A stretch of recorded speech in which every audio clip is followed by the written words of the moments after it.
Mari kita bahas surat Al-Qasas ayat 77. A'udzubillahi minasyaitonirrajim. Wabtaghi fima ataqallahu darul akhirah wala tansa nasibaka minad dunya wa ahsin kama ahsanallahu ilaik. Nah ini, dan carilah wabtaghi fima ataqallahu darul akhirah, dan carilah apa yang dianugerahkan Allah kepadamu untuk kebahagiaan di negeri akhirat, dan wala tansa nasibaka minad dunya, dan janganlah kamu melupakan bagianmu dari kesenangan duniawi. Wa ahsin, dan berbuat baiklah, kama ahsanallahu ilaik, sebagaimana Allah berbuat baik kepadamu. Dan janganlah kamu membuat kerusakan, wala tabgil fasad, ya, fil ard, di bumi ini. Innallaha, sesungguhnya Allah, la yuhibbul mufsidin, Allah tidak menyukai orang yang berbuat kerusakan, orang-orang yang berbuat kerusakan. Jadi sebetulnya hidup di dunia ini aslinya adalah bukan untuk di dunia ini. Kita harus yakin bahwa dunia ini hanya tempat mampir, ya, bukan tempat kita yang sesungguhnya. Tempat kehidupan yang sebenarnya adalah di akhirat.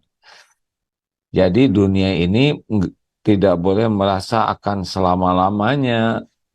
Kita di dunia hanya mampir, tidak lama, dibatasi oleh waktu ajal kita. Di dunia ini adalah untuk berbekal pulang ke akhirat. Kita di dunia dibatasi waktunya oleh Allah dengan ajal. Ajal dirahasiakan oleh Allah supaya kita setiap saat siap kapanpun malaikat maut menjemput. Dunia ini adalah tempat mampir sebentar. Jadi kita tidak usah habis-habisan untuk di dunia ini. Faktanya pasti ditinggalkan. Pasti, ya. Kalau kita meninggal, dunia ini tidak ada yang dibawa selain amal. Jadi di dunia ini adalah untuk beramal soleh. Kalau kita meninggal, maka yang dibawa adalah amal soleh kita, bukan dunia ini. Nah, rekan-rekan sekalian, Rasulullah SAW bersabda di dalam sebuah hadis yang pernah dibacakan tentang dunia ini, ya. Ini bacakan sekali lagi supaya kita tidak menganggap harus sama dunia dan akhirat. Kita hendaklah sungguh-sungguh kepada urusan akhirat dengan aktivitas dunia ini. Ini hadisnya. Man, barang siapa, kanatid dunya hammahu farakallahu alaihi amroh. Barang siapa yang tujuan hidupnya dunia saja, ya, man kanatid dunya hammahu farakallahu alaihi amroh, maka Allah mencerai-beraikan urusannya. Jadi riweuh terus. Jadi hari-harinya tuh pokoknya mah urusan aja terus. Nggak tahu gimana, semuanya jadi urusan, semua jadi masalah. Yang kedua, wa ja'ala faqrahu baina ainai. Allah menjadikan kefakiran. Jadi kefakiran ada di pelupuk matanya. Jadi takut miskin, takut fakir. Akibat dari takut miskin, takut fakir ini adalah dia tidak mau bayar zakat, tidak mau sedekah, tidak mau wakaf. Kerjanya ngumpul-ngumpul aja. Dikumpul-kumpul dunia ini dan tamak, ya. Jadi tidak ada puasnya, seperti minum air laut, tidak ada puasnya dan capek, ya. Karena dunia ini makin nambah kalau tidak dengan niat dan cara yang benar, makin nyiksa. Kita itu akan digelisahkan, disengsarakan oleh yang kita sukai. Jadi Allah waja'ala faqrahu baina ainai walam ya'tihi minad dunya illa ma kutibalah. Dan tiadalah dunia ini dia dapatkan kecuali apa yang sudah ditetapkan Allah baginya. Jadi dia dapatnya tetap yang jatah dia, tapi pakai stres, pakai riweh, pakai ribet, pakai ruwet, terus digulung masalah.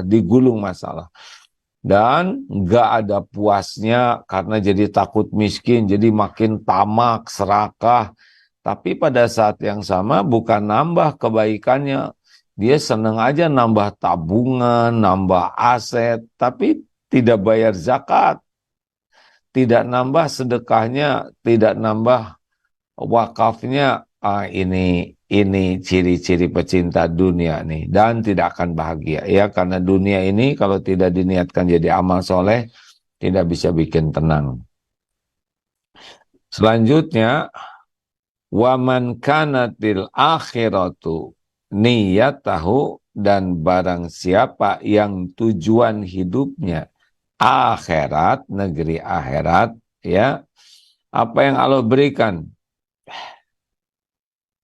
jama'allahu lahu amroh, Allah akan mengumpulkan urusan-urusannya. Jadi masalah-masalah bisnis, masalah apapun lah ya yang ada di dunia ini nanti bakal diurus oleh Allah, jadi tertata, jadi lebih mudah, lebih simpel, lebih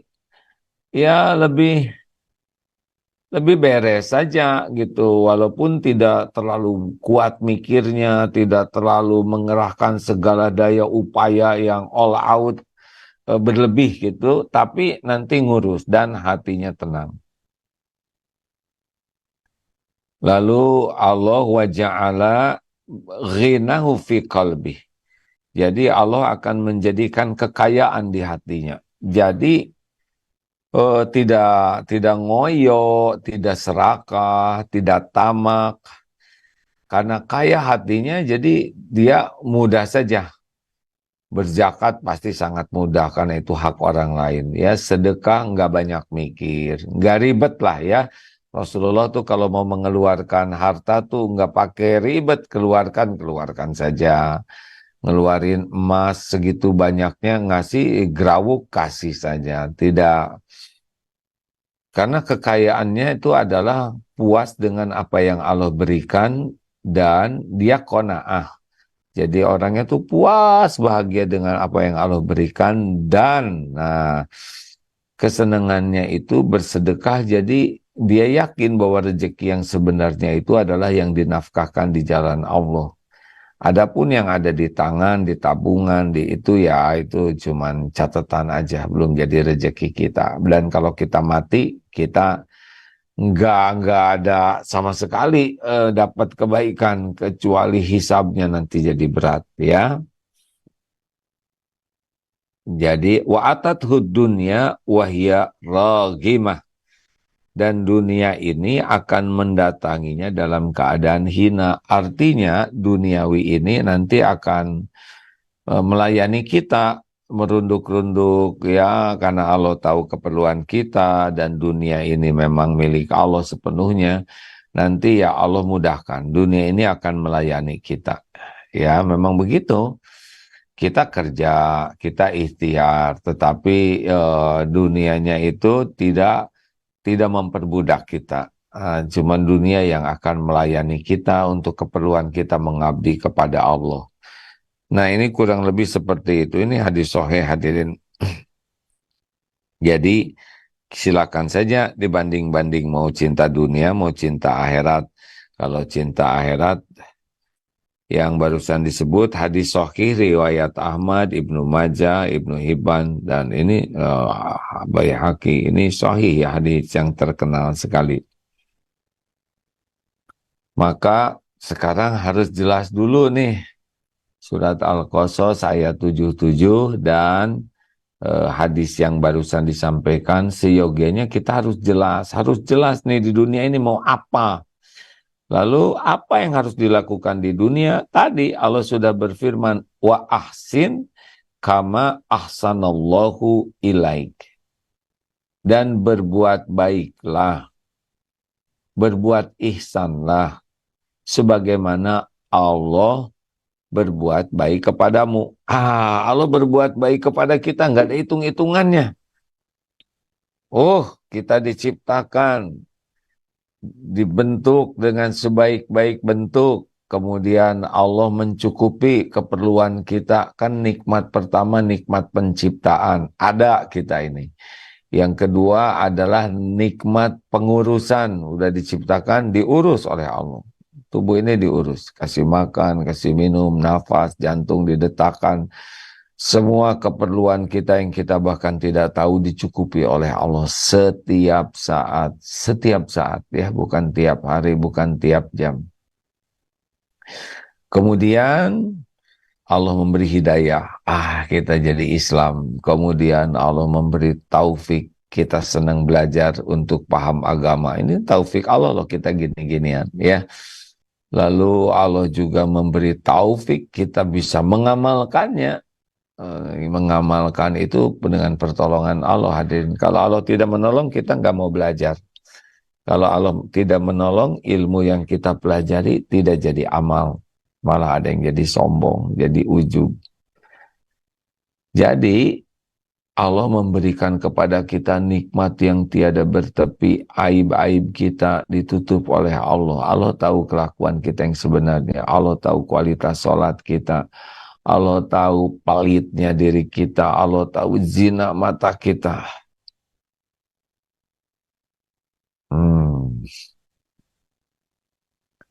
Allah tahu persis semua maksiat kita, tidak ada yang tersembunyi bagi Allah, dan Allah menutup-nutupinya. Kemudian Allah membimbing dengan ilmu supaya tahu cara bertobat.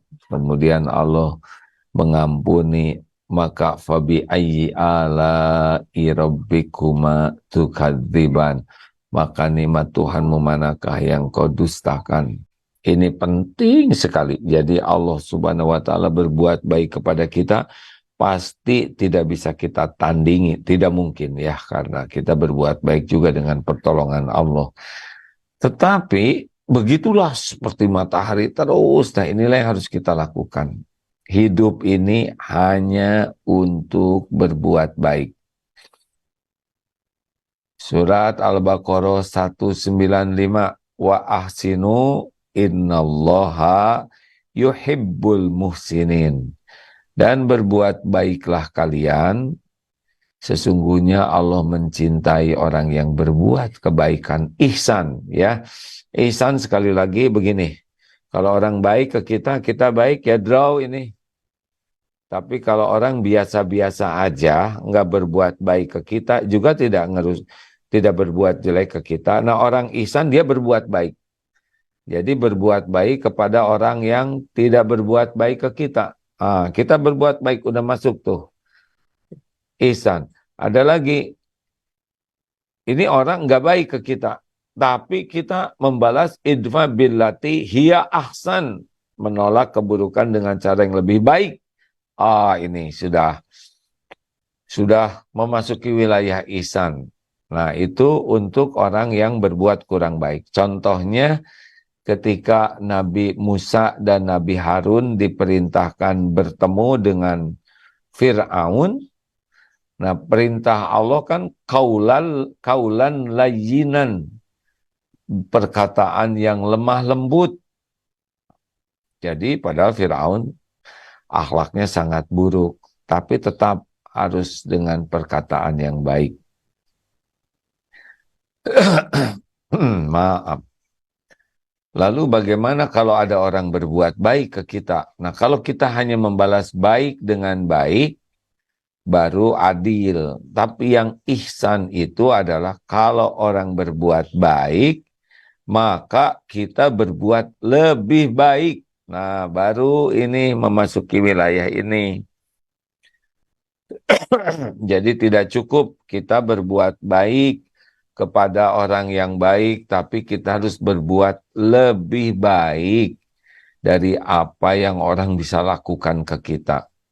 Dan kekuatan ihsan itu intinya dari keikhlasan. Ya, orang ikhlas itu orang yang tidak berharap apa-apa dari makhluk, tapi berharapnya keridhaan Allah. Bolehkah berharap pahala akhirat? Boleh, sangat boleh. Itu bagian dari ikhlas, ya. Jadi kalau orang berperhitungan dengan akhirat, dengan sorga, pahala akhirat, itu adalah bagian dari keikhlasan dan disuruh oleh Allah. Punten ya. Nah, sahabat-sahabatku sekalian, jadi kalau merujuk surat Al-Qasas ayat 77 dan Al-Baqarah 195, kita nggak usah ribet sekarang hidup ini, ya.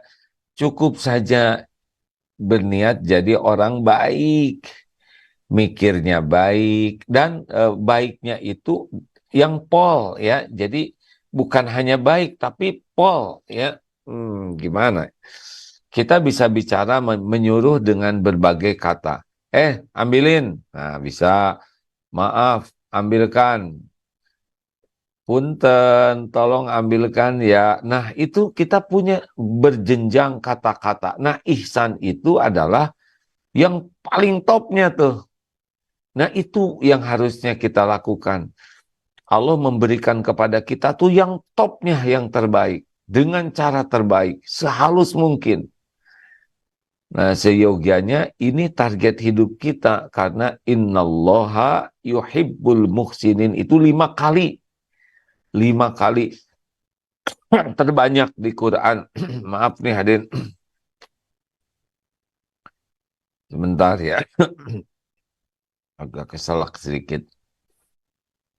Jadi seperti mengucapkan salam. Assalamualaikum. Nah, boleh. Tapi kalau mau puncaknya. Assalamualaikum warahmatullahi wabarakatuh. Alhamdulillah. Rezeki selalu datang sendiri. Alhamdulillah. Terima kasih. Aduh, mulai saya nggak boleh mengeluh. Perut ini bukan milik sendiri. Jadi kalau Allah memberikan mules, pasti mules ini terjadi dengan izin Allah. Mudah-mudahan ini jadi kafarah, penggugur dosa. Alhamdulillah. Jadi kalau mules yang diingat adalah Allah yang menciptakan perut ini, yang menguasai perut, dan mules hanya bisa terjadi dengan izin Allah. Izin minum ya. Bismillahirrahmanirrahim. Alhamdulillah.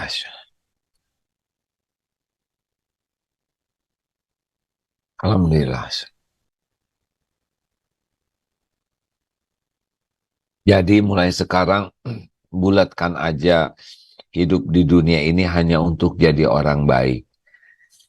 Apapun yang terjadi di dunia ini, kita harus jadi orang baik. Dan baik yang kita lakukan itu bukan baik kaleng-kaleng.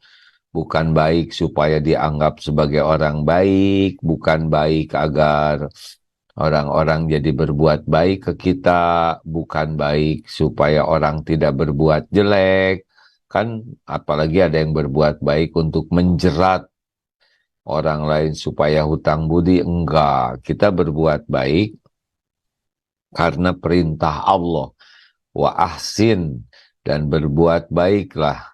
Wa ahsinu, dan berbuat baiklah kalian. Jadi kalau kita berbuat baik sebabnya karena Allah menyuruh kita berbuat baik. Dan Allah mencintai orang yang berbuat pol yang terbaik, ya. Dunia mau seperti apa aja, keadaan lingkungan kita mau seperti apa aja, kejadian mau seperti apa aja, kita tetap aja jadi orang baik. Karena inilah yang disukai oleh Allah Subhanahu wa Ta'ala, dan inilah sebetulnya yang bisa membuat kita bahagia. Jadi orang baik yang benar-benar baik sampai ke lubuk hati, baik yang tanpa pamrih dari makhluk, tidak untuk dikenal, tidak untuk diakui, tidak untuk diterima kasihi, tidak untuk dibalas budii oleh makhluk, tidak untuk agar makhluk jadi baik ke kita, enggak, ya. Misal nih, kita berbuat baik kepada kita pedagang, berbuat baik ke pembeli, bukan supaya beli. Kita berbuat baik ke pembeli, ya karena Allah menyuruh kita berbuat baik. Dia mau beli atau tidak, ya itu ada rezeki dari Allah masing-masing. Ya, tapi yang paling penting, kita dapat pahala berbuat ihsan. Demikian pula di rumah tangga, berbuat baik ke anak, bukan supaya dianggap ayah teladan, ayah yang hebat, bukan. Bukan supaya dikagumi oleh anak-anak, tidak ada perlunya. Kita baik karena Allah menyuruh kita berbuat baik. Nah, lalu bagaimana baik ke pendamping hidup? Berbuat baik yang terbaik, bukan agar dicintai, bukan agar diperlakukan spesial. Tidak. Berbuat baik kenapa? Karena disuruh oleh Allah. Termasuk berbuat baik ke orang tua. Kenapa berbuat baik ke orang tua? Habis orang tua saya berjasa. Bukan itu. Kita berbuat baik ke orang tua karena Allah menyuruh kita berbuat baik dan Allah mencintai. Benar orang tua berbuat baik ke kita, tapi kita berbuat baik bukan karena itu, karena perintah Allah. Begitu, kita berbuat karena Allah yang memerintahkan dan Allah yang menyukai. Nah, Bapak Ibu yang baik, jadi makin jelas ya, dunia ini hanya mampir sebentar, belum tentu panjang umur, rezeki milik Allah, karir Allah yang menentukan, yang penting kita jadi orang baik betulan, setiap waktu jadi orang yang ihsan, dalam keadaan apapun dunia, kita tetap harus jadi orang baik. Kita tunggu waktu kita habis, kita tunggu malaikat maut menjemput pada waktu kita berbuat baik. Jadi nanti hadiahnya adalah ketika kita dicabut nyawa, husnul khotimah. Meninggal dalam berbuat kebaikan. Gitu ya. Jadi jangan ragu-ragu untuk berbuat baik. Kita berbuat baik harus harus niatnya ikhlas betul. Karena kalau tidak ikhlas kita tidak akan bisa menikmati, tidak akan bahagia dan tidak akan konsisten. Ya, sebentar. Idfa billati hiya ahsan. Nah, ada ayat ini ya, yaitu ayat ke-34. Coba kita baca di Fusilat ayat 34. Wala tastawil hasanatu wala sayyi'ah. Idfa billati hiya ahsan.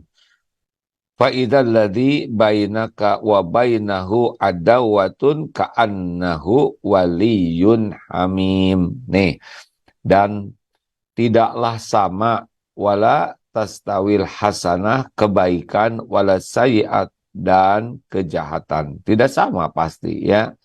Lalu tolaklah idfa billati hiya ahsan. Tolaklah keburukan itu dengan cara yang lebih baik. Maka ahsan faidal ladzi bainaka wa bainahu adawatun, maka tiba-tiba orang yang di antaramu dia dan kamu ada permusuhan, adawatun ka'annahu waliyun hamim, seolah telah menjadi teman yang sangat setia. Tuh ini caranya begitu. Jadi kalau ada orang bersikap kurang baik kepada kita, kita menolaknya dengan cara yang ahsan ya, dengan cara-cara yang baik. Tadi surat Fusilat ayat 34. Jadi itu aja terus dalam pikiran kita. Saya harus jadi orang baik, saya harus menjadi lebih baik, saya harus melakukan yang terbaik dalam hal apapun ya, kepada siapapun. Apalagi kepada orang-orang yang baik ke kita, kita harus lebih baik lagi. Kalau kita baik dengan baik, ya baru door draw. kita harus baik terus. Kalau mau bicara, pilih perkataan terbaik dengan nada terbaik dengan cara terbaik. Apakah ketika kita meminta tolong, menjelaskan, atau ketika kita menjawab, atau ketika kita bertanya, tetap ini apa, kenapa begini? Karena Allah yang memerintahkan. Kalau ada orang minta tolong, nah, kita bantu dengan cara terbaik yang membuat orang yang minta tolong itu tidak merasa terpermalukan, tidak merasa terhina, tidak merasa terpojok. Pakai cara-cara yang terbaik. Kita bisa kok, beneran ya. Ada kalanya kita nolong orang yang ditolong jadi merasa diremehkan, direndahkan. Janganlah, kita kan bisa menolong karena Allah yang memampukan kita bisa menolong.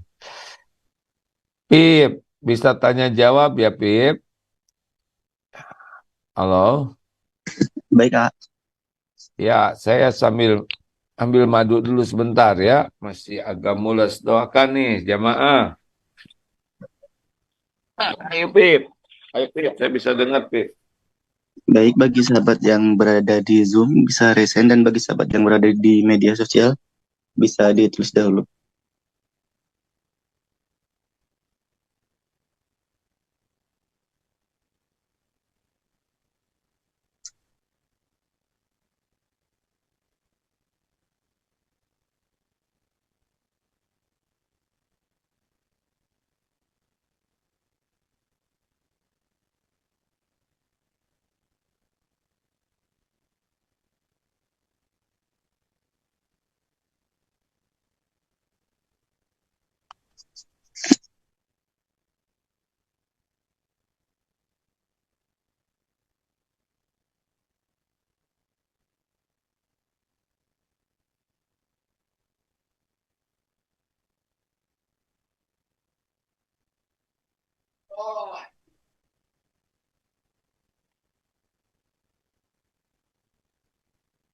Ya Pip.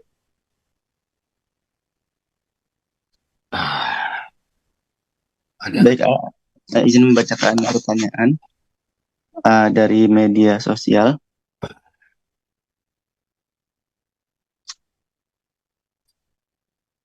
Silakan. Assalamualaikum, A. Jika kita menyadari kejadian buruk yang menimpa kita adalah buah dari dosa kita, apakah termasuk berprasangka buruk terhadap Allah, A? Enggak, memang begitu. Dalilnya surat Asy-Syura ayat 30 dan An-Nisa 79.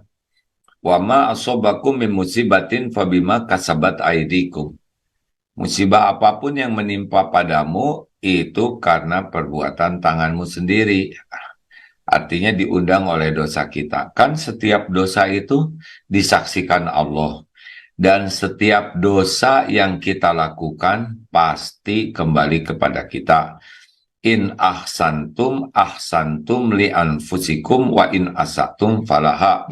Jika kamu berbuat baik, kebaikan itu untuk dirimu sendiri, dan jika kamu berbuat buruk, maka ya keburukan juga balik ke kita ya. Surat apa, in ahsantum teh Beb? Aduh, sebentar nih, rada mulas.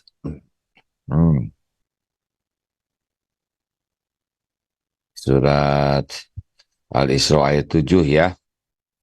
Jikalau kamu berbuat baik, kebaikan itu untuk dirimu sendiri. In ahsantum li anfusikum wa in asatu falaha.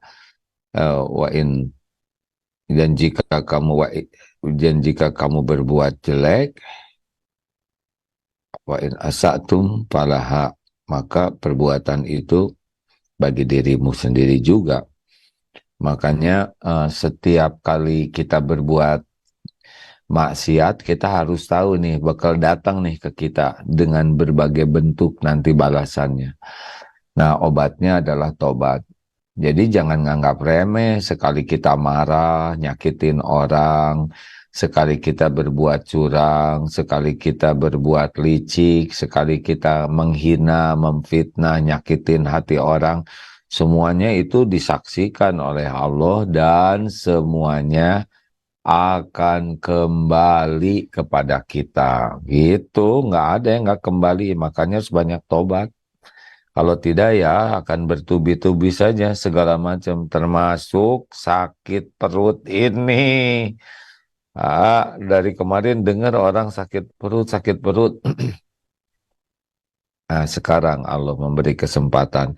Gimana nih sakit? Ya selain kita doa minta disembuhkan dan berobat, kita banyak istighfar. Jangan-jangan ya selama ini kurang jaga perut titipan Allah, kurang bagus saumnya, atau ada saum yang hutang yang belum dilunasi, atau makannya kurang ingat ke Allah, atau makannya berlebihan. Banyaklah yang harus kita ingat-ingat dan tobati. Ini sakit perut ini terjadi dengan izin Allah, tidak dengan sendirinya. Kalaupun ini gara-gara syariatnya bakteri ya, bakteri juga bisa beroperasi di perut ini ya dengan izin Allah. Begitulah hadirin, mohon maaf dan doakan ya. Lanjut.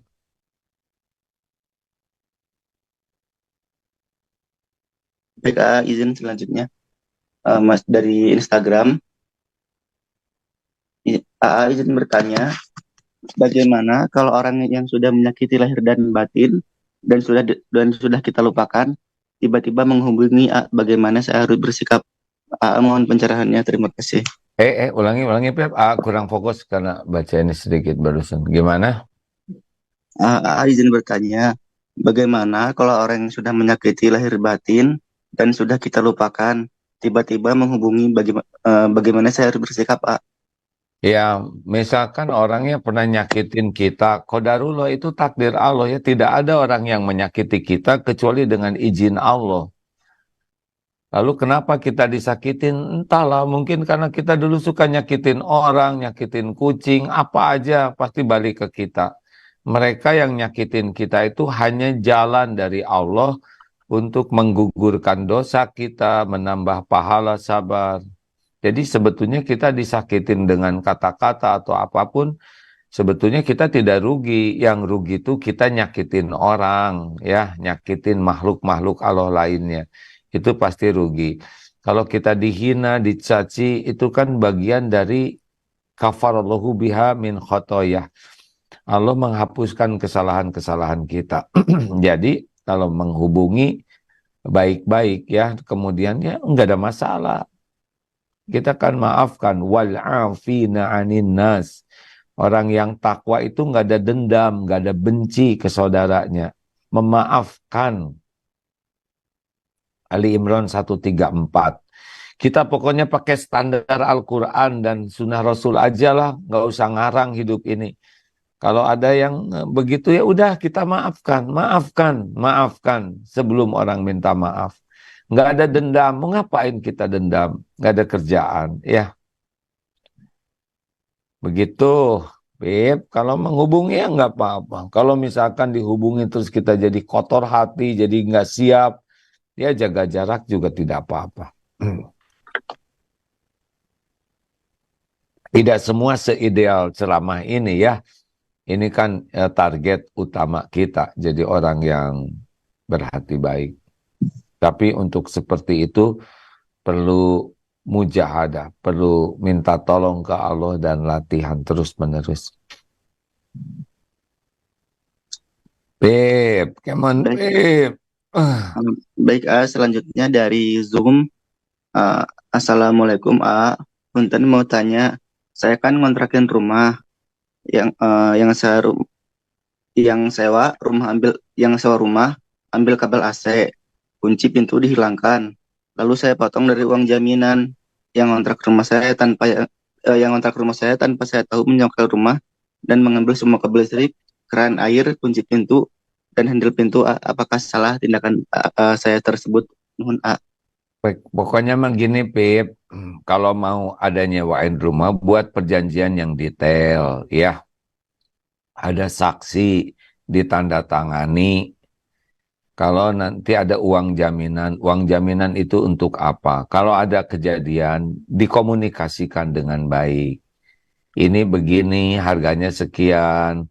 maka dipotong dengan uang jaminan sekian, karena belinya sekian, bayar tukang sekian. Gitu, semuanya harus dikomunikasikan. Harus dikomunikasikan. Kalau dalam bahasa Sunda, hade kubasa, goreng kubasa, ya mau baik buruk tergantung bahasa. Ya, ini apa ngebahas apa ya ini? Rohingya. Rohingya. Kok kejauhan gini mau menjajah segala macam, kan? Mereka saudara kita yang lagi diuji berat mencari perlindungan. Kita mah nggak usah mikir negatif-negatif, tidak akan menyelesaikan masalah. Kita memikir baik, tolong. Gimana kalau orang kita udah mau nolong, tapi orangnya berniat jelek, nanti Allah akan menjelaskan. Jadi kalau kita udah biasa berbaik sangka, tapi baik sangkanya lillahi ta'ala. Terus orang yang kita baik sangka itu ternyata punya niat jelek ke kita. Allah kan tahu. Allah tahu orang yang gini, kita dapat ilmu berbaik sangka. Ya Allah, saya berbaik sangka kepada orang beriman. Ke orang beriman ya. Karena engkau menyuruh, saya patuh berbaik sangka. Nah, ternyata yang kita baik sangkai itu ada ada niat tidak baik. Allah pasti tahu, tidak ada yang tersembunyi bagi Allah. Dan Allah akan melindungi kita. Nanti Allah menjelaskan dengan berbagai cara sehingga kita jadi terlindungi dari keburukannya. Begitu ya, pokoknya baik sangka aja. Karena Allah nyuruh begitu, ya kita begitu.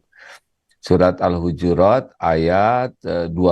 Ya ayyuhalladzina amanu jtanibu katsiran minadh-dhon inna ba'dadh-dhoni ism wala tajassasu wala yaghtab ba'dukum ba'dha ayyuhibbu ahadukum ayyakula lahma akhihi maitan fakarihtumuh wattaqullaha innallaha tawwabur rahim. Wahai orang-orang yang beriman, ya ayyuhalladzina amanu tuh. Ini perintahnya kepada orang yang beriman.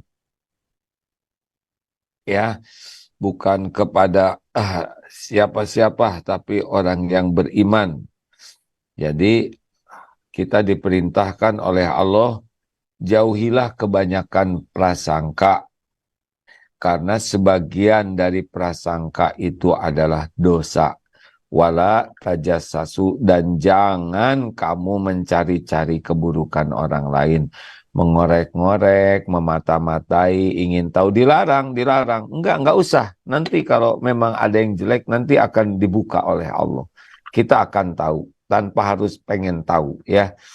Karena Allah melindungi hamba yang patuh kepadanya. Dan wala yaghtab ba'dukum ba'du, janganlah kamu bergunjing, bergibah. Ayuhibbu ahadukum, sukakah kamu memakan daging mayat saudaramu yang sudah mati? Pasti kamu merasa jijik kepadanya. Dan bertakwalah kepada Allah. Sesungguhnya Allah Maha Penerima Taubat dan Maha Penyayang. Jadi kalau Allah menyuruh gitu, ya patuh aja. Allah tahu semua yang tersembunyi. Allah tahu siapa yang akan ngejahatin kita. Allah tahu siapa yang punya rencana licik, strategi. Tenang.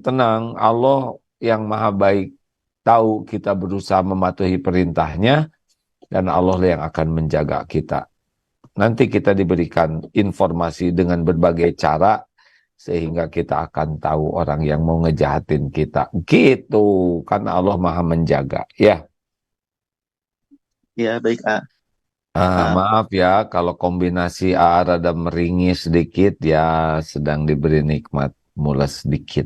Tidak ada apa-apanya dibanding penderitaan saudara kita di Palestina. Ya, lanjut. Baik, A. Selanjutnya dari Instagram. Assalamualaikum Pak Ustadz. Saya mau nanya, apakah hukum merayakan tahun baru 2024, hukum bagaimana, semoga Allah memberikan kesehatan panjang umur selalu, dan semoga Allah memberikan kesehatan panjang umur kepada A. Intinya ini hukum tahun baru. Lah itu mah kita mah hidup buat ibadah ya nggak? Mau ngapain juga kita merayakan tahun baru, bisa mati lagi merayakan ya nggak? Udahlah, hidup mah nggak usah ribet-ribet. Apa yang tidak disuruh mah, yang tidak ada contohnya dan tidak ada kepentingan, udah lempeng-lempeng weh. Lebih baik sibuk aja, tahajud. Mau ngapain nunggu jam 12 malam? Pergantian hari dalam Islam itu maghrib. Ya, pakai niup trompet, ngeganggu orang lain, lalu trompetnya di bekas orang, ada virusnya. Udahlah, dah mending tidur lebih awal. Kemudian nggak usah juga kita menyengajakan jam 12 malam, kemudian kita muhasabah diri. Kenapa jam 12 malam? Sepertiga malam terakhir. Atau pada jam 12 teng kita mengucapkan selamat-selamat kepada yang lain. Mau apa? Ya nggak ada kerjaan. Nggak ada nilai ibadah, rugi. Niatnya benar, caranya benar, dan itu ya nggak perlu bagi kita.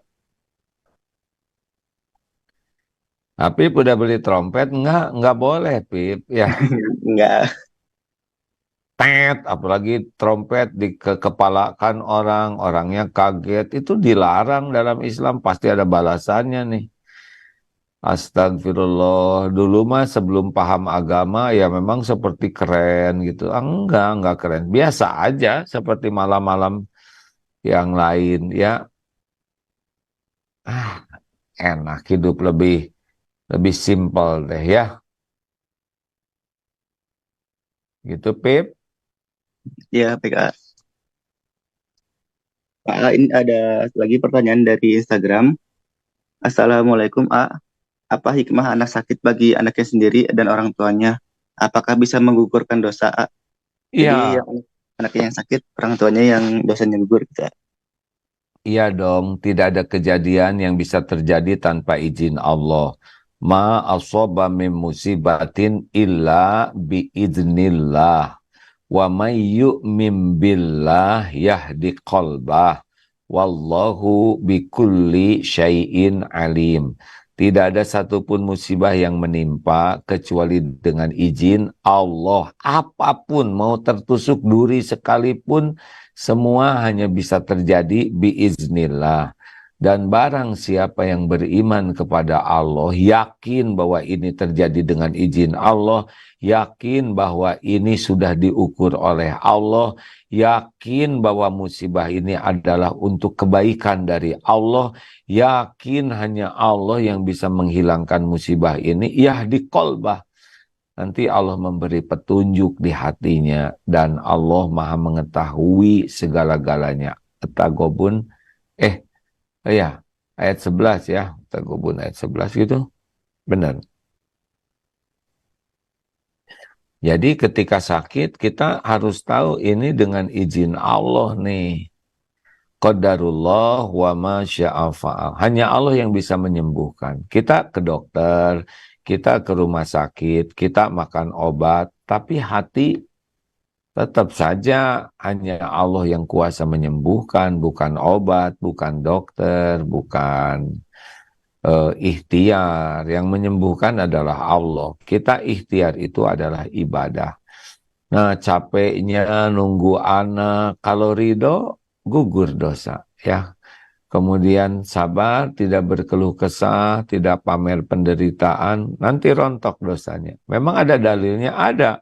Ma yusibu muslima min naswabin, capek, wala wasobin, sakit, wala hammin, cemas, dan wala huznin, sedih, wala adan, gangguan-gangguan yang menyakitkan dari orang, wala ghamin, kesusahan-kesusahan, hatta syaukati yusyakuha, hingga tertusuk duri sekalipun, illa kafarallahu biha min khotoyah, kecuali Allah menghapuskan kesalahan-kesalahannya. Jadi sing ridho dengan takdir yang ada, kemudian manfaatkan untuk banyak istighfar. Istighfar yang akan membantu meringankan. Pip, Baik, A. Berapa menit lagi? 12 menit lagi. Tapi kalau tidak memungkinkan boleh di end. Satu pertanyaan lagi lah ya. Iya, baik, Kak. Ayo, Pep. Ini terakhir izin. Assalamualaikum, izin bertanya, bagaimana tanggapan kita menghadapi teman yang di depan baik, tapi di belakang suka menyeritain kita, kalau putus silaturahmi dengan teman seperti itu, apakah berdosa, Jangan putus silaturahim, jaga jarak aja, tapi tidak ada memutuskan silaturahim. Ya, jaga jarak tidak apa-apa, tidak harus kita ketemu setiap orang, tidak harus kita dekat dengan orang yang kalau dekat kitanya jadi dosa, jadi kotor hati, ya udah nggak apa-apa, tapi tidak niat memutuskan silaturahim.